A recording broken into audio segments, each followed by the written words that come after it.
Okay guys, magandang umaga. At mawalang umaga pala. Ayan. Update tayo sa lagay natin pantalan ngayong umaga. Arrival natin si Reyna sa Dia ng Montenegro at saka ito si Reliance. Nararating lang ng mga ito, hindi pa nakakapag-unload ng mga rolling cargo. Punong-puno ng mga tracking galing Katiklan.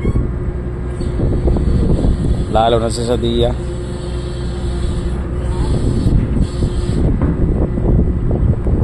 Mga karga po ang livestock. Ayan, halo. Baka, kalabaw at kambing siguro ang sakay niyan. Tayo naman, ayan, medyo nakatingala yung ating rampahan, kaya kailangan nating bawas ng water ballast para lang medyo umangat-angat yung rampahan at makalabas yung ating mga rolling cargo. Ayan nakatingala yung rampahan. Masyadong mababa ang tubig. Low tide.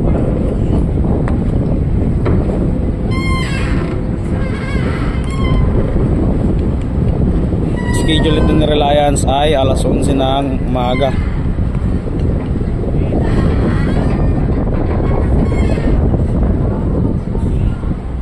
Unloading siya.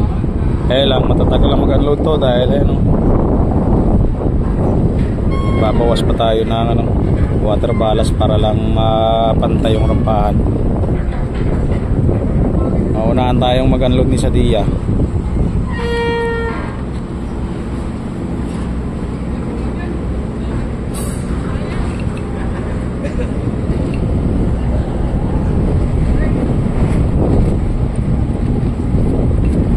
Sir, pang anong oras po kami? Unloading. Unloading? May mga bus tayo? Ganun. Mayroon 4. Andyan na. Andyan. Pagmamalengke ako, kaya ba? Ako.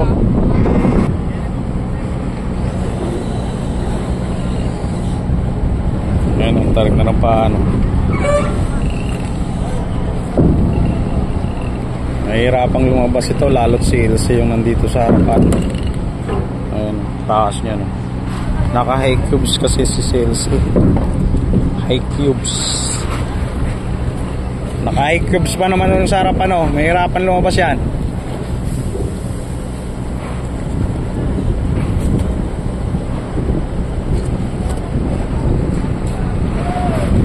Dapat yan naka-atras ang paglabas.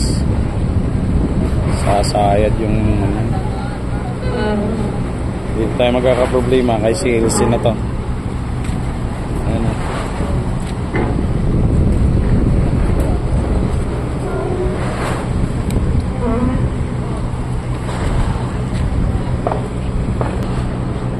ito naman yung status ng ating marshaling. Ayan, mga panakay ni Starlight,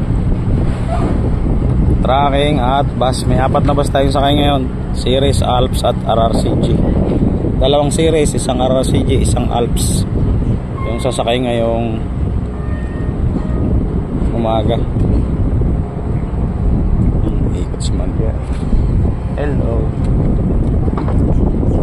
4 yung bus mo. Yan.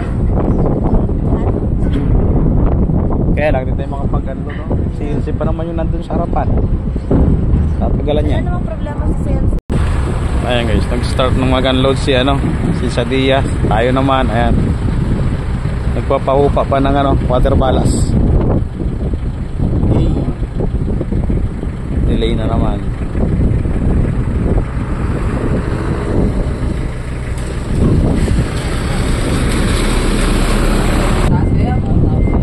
Nakapot na naman ang ulan. Mahirap. Panay-panay ang ambon. Mayroon pa nakakabasa dito kahit paano itong gantong ulan. Ayan. Daan nga lang pero libo naman yung patak.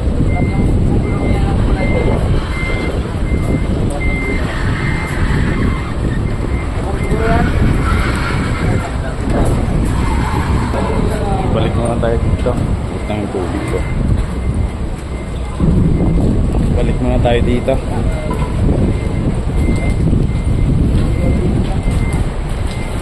Maulan, Chef, huwag yapon. Kaya maulan.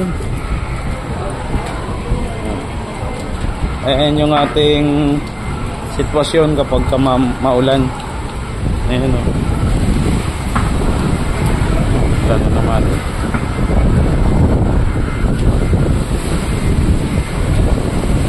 Ang lakas ng alon no.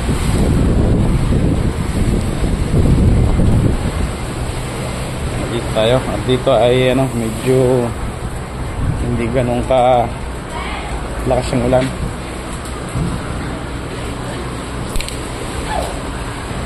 Ayun guys, nag-unload na rin si Reliance.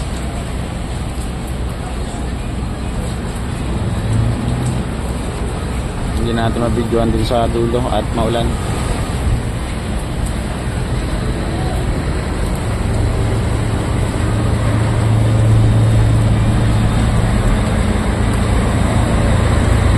Nakawala din yung IQ.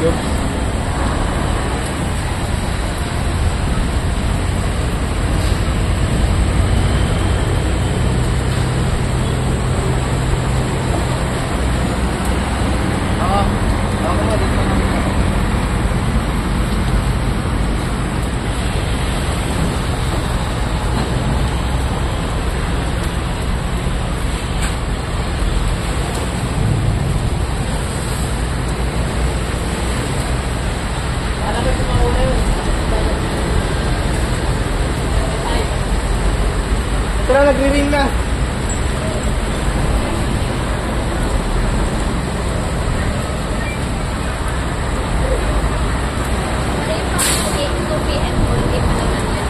Ganun din yun, pero ang tawag na yun. Kaya nga kung ano ito, ting-ting.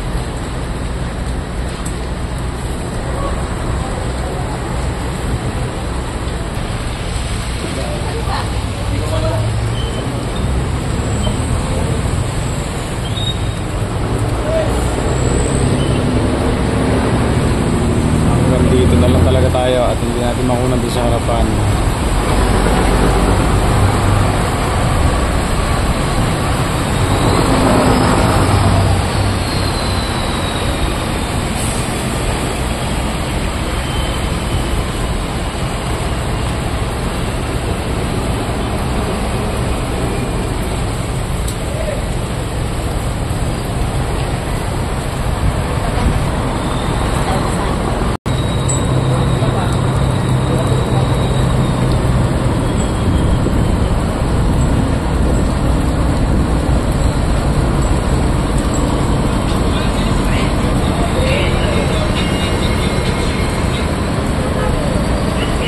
Traffic na.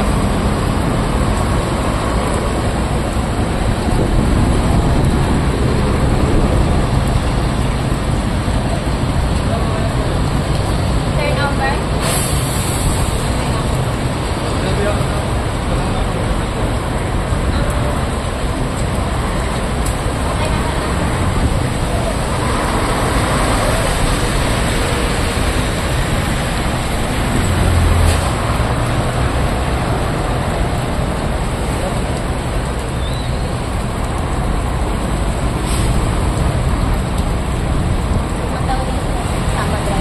Lima.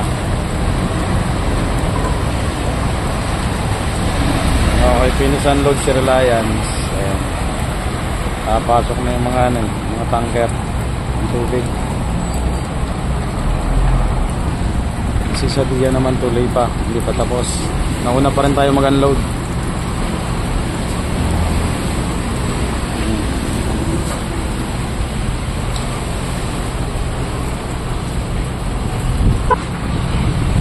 Ano guys, yan yung status natin ngayong umaga. Ayan, nag-unload pa si yung Sadia, hindi pa natatapos. Sobrang dami ng kanyang sakay na rolling cargo. Tayo naman, ayan, kakarga lang ng freshwater at loading na rin ito maya maya. Paano guys, yan yung status ng ating pantalan ngayong umaga. Maulan. Ayan. Halos hindi makita yung mga barko sa laot dahil sa lakas ng sa labo nung mga pags ng ulan. Okay guys, hanggang dito na lang ulit muna tayo. Hanggang sa muli. Maraming salamat.